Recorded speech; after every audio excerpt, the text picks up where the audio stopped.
Ya, halo semuanya. Di sini saya akan memberikan sedikit tanggapan atas pernyataan Pendeta Marcel Saerang dalam sebuah video yang dimana pernyataan tersebut sangat mengecewakan, ya, sangat disayangkan, dan itu menyesatkan banyak orang. Ya. Untuk itu mari kita saksikan dulu apa yang dikatakan Pendeta Marcel. Bicara tentang dasar firman Tuhan, tentunya ada yang namanya predestinasi. Artinya sejak awal Tuhan sudah merancangkan kita, menentukan setiap kita untuk menerima keselamatan. Tetapi balik lagi, Tuhan memberikan kita yang namanya free will, kehendak bebas. Artinya keselamatan yang sudah Tuhan anugerahkan harus kita jaga dengan baik. Makanya firman Tuhan berkata, kerjakanlah keselamatanmu. Artinya keselamatan yang sudah Tuhan anugerahkan harus kita jaga dengan baik. Karena kalau tidak, akhirnya bisa hilang daripada kita, dan akhirnya ketika pengangkatan itu terjadi kita bisa tertinggal.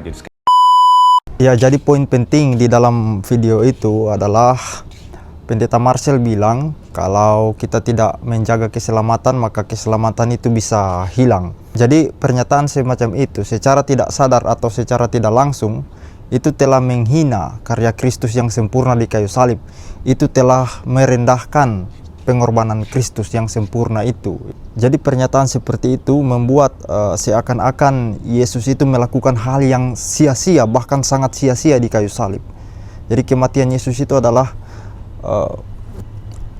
kematian yang sia-sia begitu. Ya, jadi ini tanggapan pribadi saya, ya. Jadi di dalam Alkitab kita itu melihat Yesus itu datang bukan hanya untuk menebus satu atau dua macam dosamu, tetapi seluruh dosamu di sepanjang hidupmu itu yang ditebus Yesus secara tuntas di kayu salib.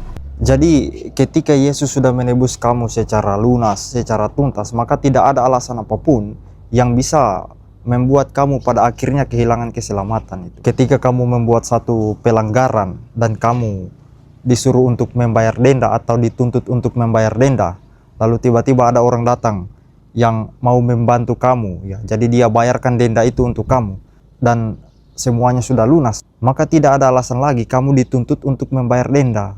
Begitu juga dengan dosa. Tidak benar itu orang yang bilang ketika kamu sudah diselamatkan maka kamu harus menjaga keselamatan itu. Bukan kamu yang mau menjaga anugerah Tuhan, tetapi Tuhan Allah kita itu yang menjaga kita di dalam anugerahnya yang dikaruniakan kepada kita itu. Dia yang menjaga kita, bukan kita yang menjaga dia. Kalau kamu masih berpikir bahwa kamu hidup berbuat baik supaya kamu masuk surga, maka kamu tidak akan pernah bisa masuk surga. Orang percaya yang berbuat baik itu, ya, orang percaya yang berusaha hidup berkenan di hadapan Allah itu semata-mata bukan karena supaya masuk surga, tetapi dia hidup seperti itu sebagai ungkapan syukur atau rasa terima kasihnya kepada Tuhan yang telah menyelamatkan dia. Jadi seperti itu. Jadi di Alkitab kita melihat bahwa Yesus itu datang untuk menebus kamu secara tuntas, ya. Semua dosa-dosamu seumur hidupmu itu yang ditebus. Jadi tuntas. Mengapa saya percaya Yesus sampai detik ini? Mengapa saya tetap beriman kepada Yesus Kristus? Karena saya sadar betul, ya, tanpa Yesus Kristus saya pasti binasa. Saya setiap hari jatuh bangun di dalam dosa. Dan dalam keadaan itu, apakah saya berani berkata saya harus menjaga keselamatan? Bukan saya yang menjaga keselamatan, tetapi penyelamat saya yang menjaga saya itu. Saya tetap percaya kepada Yesus Kristus sampai saat ini dan sampai selama-lamanya, karena saya sadar betul saya itu bergantung sekali kepada Dia. Kamu tahu tidak, ya, kenapa Yesus itu berkeringat darah waktu dia akan mendekati hari penyaliban? Apakah karena dia takut mati? Ya, tidak sama sekali, ya. Yesus itu berkeringat darah bukan karena takut mati, ya, tetapi karena dia tahu, ya, dia akan menanggung murka Allah yang menyala-nyala itu. Murka Allah akibat dosa-dosa kita. Murka Allah itu bukan hal yang sepele, itu hal yang sangat mengerikan. Bahkan Yesus pun sampai berkeringat darah dan sangat ketakutan karena murka Allah itu. Jadi Yesus bukan takut mati, tetapi dia takut terhadap sesuatu yang sangat mengerikan itu, yaitu murka Allah. Jadi kalau Yesus sudah menanggung murka Allah bagi kita, lalu ada orang yang tiba-tiba berkata keselamatan bisa hilang, maka harus kita jaga. Maka kasihan sekali pengorbanan Yesus, ya. Sia-sia sekali itu. Dan kalau memang keselamatan itu bisa hilang, makanya harus kita jaga, ya, maka lebih baik saya tidak usah percaya Yesus. Makanya saya katakan di sini, ajaran semacam itu adalah ajaran yang sangat omong kosong, ya. Di dalam Alkitab itu terlalu banyak sekali ayat-ayat yang menentang pemikiran seperti itu, ya, dan secara eksplisit. Nah, di sini saya akan bacakan ayat-ayat tersebut, ya. Perhatikan baik-baik, ya. Di dalam Yohanes 10 ayat 27 sampai 29 dikatakan, domba-dombaku mendengarkan suaraku, dan aku mengenal mereka, dan mereka mengikut aku, dan aku memberikan hidup yang kekal kepada mereka, dan mereka pasti tidak akan binasa sampai selama-lamanya, ya, dan seorang pun tidak akan merebut mereka dari tanganku, ya. Bapakku yang memberikan mereka kepadaku lebih besar daripada siapapun, dan seorang pun tidak dapat merebut mereka dari tangan Bapa. Nah, ayat itu sudah sangat jelas itu. Saya tidak perlu menjelaskan apa-apa lagi dari ayat tersebut, karena ayat itu sudah sangat jelas. Kemudian Filipi 1 ayat 6, akan hal ini aku yakin sepenuhnya, yaitu Ia yang memulai pekerjaan yang baik di antara kamu akan meneruskannya sampai pada akhirnya, pada hari Kristus Yesus. Nah, dengar itu, ya.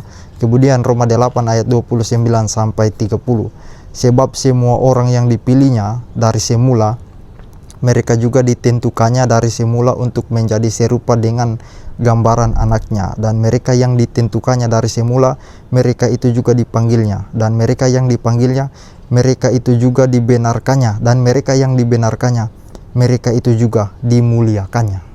Dengar itu. Kemudian Roma 8 ayat 38 sampai 39, sebab aku yakin bahwa baik maut maupun hidup, baik malaikat-malaikat maupun pemerintah-pemerintah, baik yang ada sekarang maupun yang akan datang, atau kuasa-kuasa, baik yang di atas maupun yang di bawah, ataupun sesuatu makhluk lain, tidak akan dapat memisahkan kita dari kasih Allah yang ada dalam Kristus Yesus Tuhan kita. Dengar itu, ya. Kemudian Efesus 1 ayat 13 sampai 14, di dalam Dia kamu juga, karena kamu telah mendengar firman kebenaran, yaitu Injil keselamatanmu. Di dalam Dia kamu juga, ketika kamu percaya, dimateraikan dengan Roh Kudus yang dijanjikannya itu. Dan Roh Kudus itu adalah jaminan bagi kita sampai kita memperoleh seluruhnya itu. Dengar itu, ya. Kemudian Efesus 2 ayat 8 sampai 9, sebab karena kasih karunia kamu diselamatkan oleh iman, itu bukan hasil usahamu tetapi pemberian Allah, itu bukan hasil pekerjaanmu, jangan ada orang yang memegahkan diri, ya. Kemudian Ibrani 10 ayat 14, sebab oleh satu korban saja Ia telah menyempurnakan untuk selama-lamanya mereka yang Ia kuduskan. Dengar itu, ya.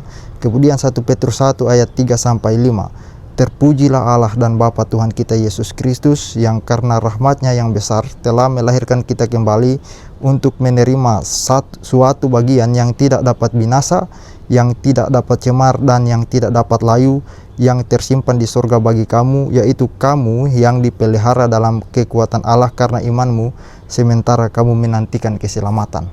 Dengar itu, ya.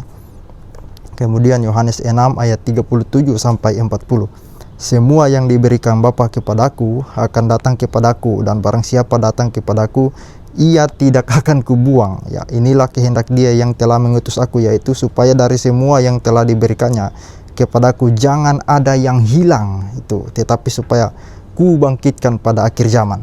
Dengar itu, ya. Kemudian masih ada lagi, ya.